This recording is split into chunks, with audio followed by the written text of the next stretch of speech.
আসসালামু আলাইকুম রহমতুল্লাহ।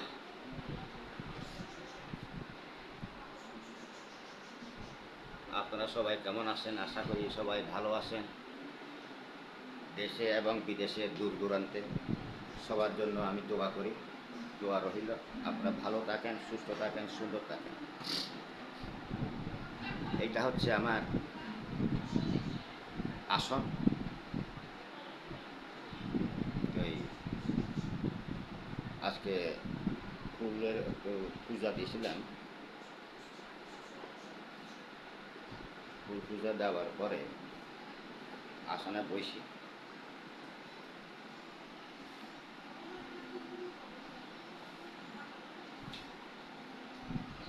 আসনে বসে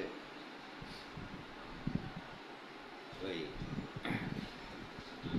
কিছুক্ষণ ধ্যান করছিলাম। রুগী আসলো, রুগীদেরকে বিদায় করছি। ওই অফিসটা আলাদা করব আমি, আবার এর থেকে আরও একটু বড় অফিস করব। অফিস করতে জানেন তো অনেক কিছু লাগে, তা অফিস করতে ওই আরও অনেক জিনিসপত্র লাগবে, মাল সামানে আরও লাগবে। অফিসটা অনেক বড় করে করবো অফিসটা। ওই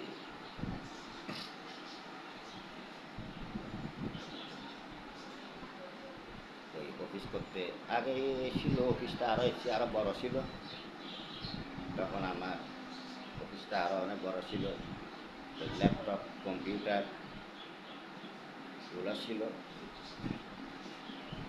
ওই পোলাপানও রাখতে হয় কিছু 6-7 জন, কারণ আমি তো সবসময় অফিসে বসি না। তখন আমি যখন ঢাকা যাচ্ছিলাম তখন আমি অফিসের সব কিছু বিক্রি করে আবার ঢাকায় চলে গেছি। তো এখন আবার অফিসটা আমি শুরু করব, এর থেকে আরও সুন্দর করে আলাদা করে।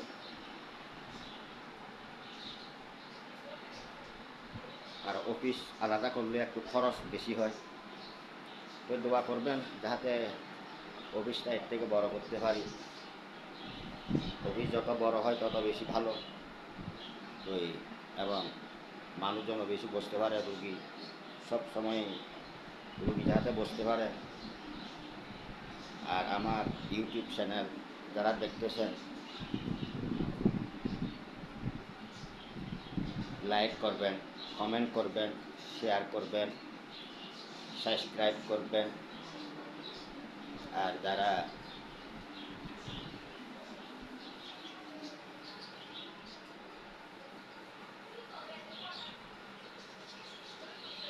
আমার ফেসবুক দেখতেছেন, ফেসবুক ফলো দিবেন, লাইক করবেন, কমেন্ট করবেন, শেয়ার করবেন।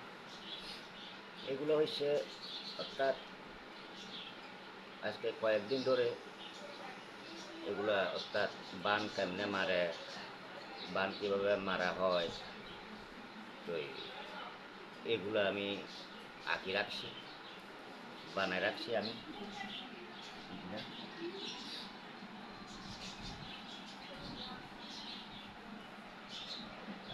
বান মারলে তো লাগে এগুলা, এই মানুষের আকৃতি বানাইতে হয় এভাবে। আর মেয়াদ দিতে হয়, নাম লিখতে হবে। তো এখানে মন্ত্র লিখতে হবে, কোন মন্ত্র দিয়ে বান মারবেন। মন্ত্র লেখার সময় এক, আর বানের মন্ত্র পড়ার সময় কিন্তু প্রথমত আগে মা বগলামুখীকে, মা তারাকে স্মরণ করতে হবে। এই জন্য প্রত্যেকটি ইয়েতে কোন কাজ কেমনে করবে, যেমন এই পুরো লাল যেটা, এটা হচ্ছে রক্ত সিন্দুর দেওয়া, এটাও রক্ত সিন্দুর দেওয়া। এখানে কিন্তু রক্ত সিন্দুর দেওয়া লাগে নাই, শুধু ছবি। এখানে ছবি দিতে হবে কিন্তু ফ্যাটের ভিতরে, এই এটা ফ্যাটের ভিতরে ছবি দেওয়া হয়েছে ঠিক সেভাবে। অর্থাৎ নমুনাটা দেখাইলাম কেমনে বান মারতে হবে, কী করতে হবে সেটা আর কি। তবে এটা হচ্ছে পানিতে যে বড় বড় হাঙ্গর মাছ থাকে, সেই হাঙ্গর মাছের কাটা। আর এখানে হয়েছে খেজুর গাছের কাটা আর সুই। আর এখানে হয়েছে ছুরি দিয়া পেট কাটা হয়েছে, আর মাথায়, মুখে, বুকে সুই মারা হয়েছে। ওটা নমুনা, এটা হয়েছে কেমনে কী করতে হয় সেটা। এই জন্য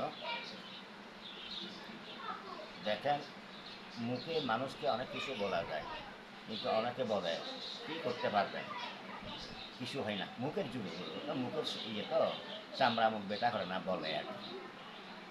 কিন্তু যখন সত্যিকারে বান মারা হয়, দেখেন সে লোকটা কিন্তু থাকে না। তার কিন্তু প্রকৃত বান মারা হইলে যে মুখের জুড়ে বলছে, এরকম বৈদ্য আমার কাছে 10-12 জন আছে, 10-12 জন থাকবে, কে কী করতে পারবে। কিন্তু তখন কিন্তু যখন প্রকৃত বান মারা হয়, তখন কিন্তু সেই লোকটা ক্ষমা চাওয়ার সুযোগটা পাবে না, বউ কলাবানের হাতে থানি খাওয়ার সময় পাবে না, যদি বান মারা হয়। তো এইগুলো হচ্ছে তান্ত্রিক শক্তি। আর শিং মাসে মারা হয়, মাগুর মাসে মারা হয়, কচ্ছপের মধ্যে মারা হয়, তারপরে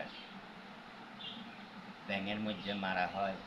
তবে সবচাইতে আরও ভালো জিন গাছ বলা হয়। জিন গাছের মধ্যে যারে বান মারা হয়, সেই ব্যক্তি পৃথিবীতে যদি সব তান্ত্রিক একত্র করে যদি হারাশিরা করা হবে না, সে বাঁচবে না। যদি জিন গাছের মধ্যে যে শত্রুকে বান মারা হয়, জিন গাছ লাগবে, হাজার লক্ষ কোটিবার হারাশিরা করলেও সে ভালো হবে না, সুস্থ হবে না। অর্থাৎ ও দুনিয়ার থেকে চলে যাইতে হবে 3.5 হাত মাটির নিচে। সে যতই কিছু মুখের জুড়ে আগে বলুক না কেন, যদি জিন গাছে বান মারা হয়, সে ব্যক্তি কখনো বাঁচবে না, বাঁচবে না, বাঁচবে না, বাঁচবে না। তবে এই জন্য আপনাদেরকে বলতেছি, মুখের জুড়ে অনেক কিছু বলা যায়, এমন কোনো বলবেন না, কিন্তু কথায় কিন্তু মানুষের কলিজায় আঘাত লাগে, সেই আঘাতটা কিন্তু কখনো মারা যাওয়া, মৃত্যু আগ পর্যন্ত সেটা সে ব্যথাটা আঘাতটা থেকে যায়। তো সব টিটা হজম করা যায়, মানুষের টিটা কিন্তু হজম করা যায় না।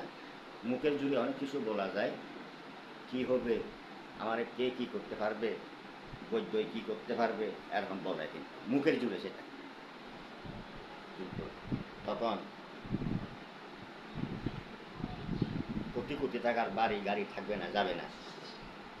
এমনও করা যায়, কোটি কোটি টাকা সব কিছু ধ্বংস করে দেওয়া যায়, শুধু একটা পুকুরের মধ্যে তাবিজ করতে হবে, অথবা কালো মুরগির মধ্যে তাবিজ করতে হবে, তার হাজার হাজার কোটি টাকার সম্পদ শেষ হয়ে যাবে। যখন তার ছেলে মেয়ে নাতি আত্মীয় তারা বংশ জেরিয়ে যাবে, ভিক্ষা করতে হবে, ভিক্ষা করলে কেউ কিন্তু তখন ভিক্ষাটা দেবে না, এরকম করা যায়। এটা এবং সত্যি সত্যি সত্যি, কিন্তু এখানে কোনো মিথ্যার কোনো ইয়ে না। আমি একদম 100% কথা বলতেছি, করলে অনেক কিছু করা যায়, বান মারলে অনেকভাবে বান মারা যায়, অনেক কিছু করা যায়।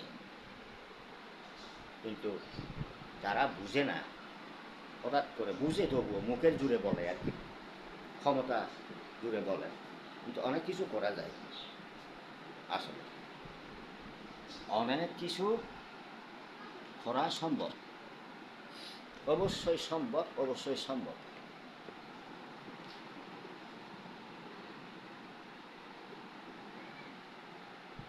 অনেক কিছু করা যায়, করতে পারি, আমি করতে পারি, অবশ্যই করতে পারি, আমি তান্ত্রিক।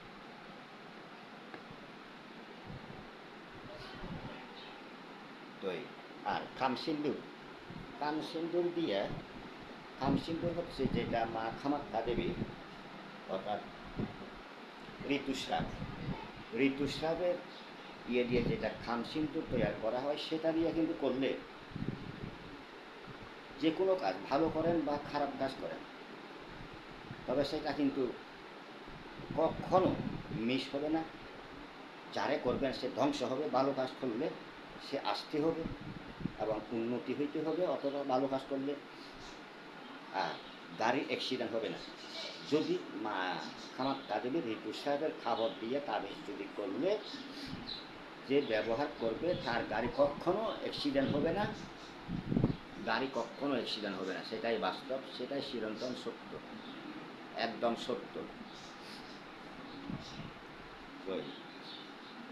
আর যদি ভালো ভালো রাসমোহনী তাবিজ যদি ব্যবহার করতে চান, আমার সাথে যোগাযোগ করবেন, যোগাযোগ করে আমার কাছে আসবেন।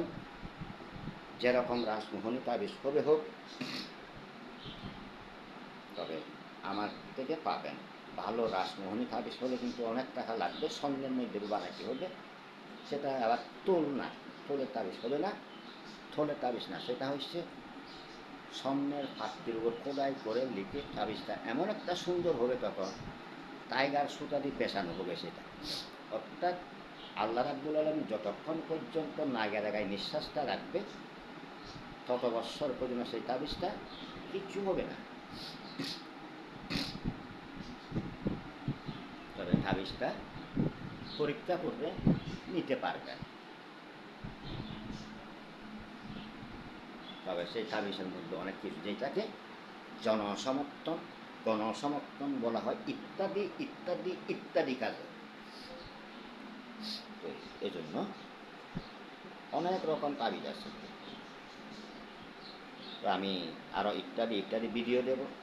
আপনারা যে যেখানে আসেন, যেভাবে আসেন, ভালো থাকেন, সুস্থ থাকেন, সুন্দর থাকেন, নিরাপদে থাকেন, সাবধানে থাকেন। তো আমার অফিসটা দেখাইলাম, আরও আমি আগামীতে হয়তো কোরবানের পরে আমি অফিস একটা আলাদা করবো, এর থেকে আরও সুন্দর করবো অফিসটা। ঠিক আছে, আপনাদের কোনো রাসমণি তাবিজ লাগুক, গা বন্ধ তাবিজ লাগুক, আমার সাথে যোগাযোগ করে, সরাসরি যোগাযোগ করে আসবেন। আপনারা সবাই ভালো থাকেন, সুস্থ থাকেন, সুন্দর থাকেন, নিরাপদে থাকেন, সতর্কভাবে থাকবেন। দেশের পরিস্থিতি, দেশের মানুষ খুব এখন ভয়াবহ খারাপ চলতেছে। ঠিক আছে, কি আর বলবো, আমি ক্ষণিকের বিদায় নিচ্ছি। আবার দেখা হবে আপনাদের সাথে। আল্লাহ হাফেজ, আসসালামু আলাইকুম ওয়া রাহমাতুল্লাহ। আর একটা কথা বলে যাচ্ছি শেষের দিকে, আপনারা হিংসা, নিন্দা, সমালোচনা কাউকে করবেন না, শত্রুতামি করবেন না। কারণ শত্রু, গুপ্ত শত্রু এবং প্রকাশ্য শত্রু, শত্রু হয়েছে 3 রকম। তো আমরা সবাই যদি বিবেক দিয়ে কাজ করি, তাহলে অবশ্যই আমাদের একটা সুন্দর দেশ গড়ে উঠবে, আরও আমাদের সুনাম হবে। আমরা কারো সাথে টানাটানি, মারামারি, রক্তাক্ত এগুলো আমরা চাই না। ঠিক আছে, আপনারা ভালো থাকেন, সুস্থ থাকেন, সুন্দর থাকেন, দোয়া করি। আসসালামু আলাইকুম ওয়া রাহমাতুল্লাহ। আল্লাহ হাফেজ, দেখা হবে।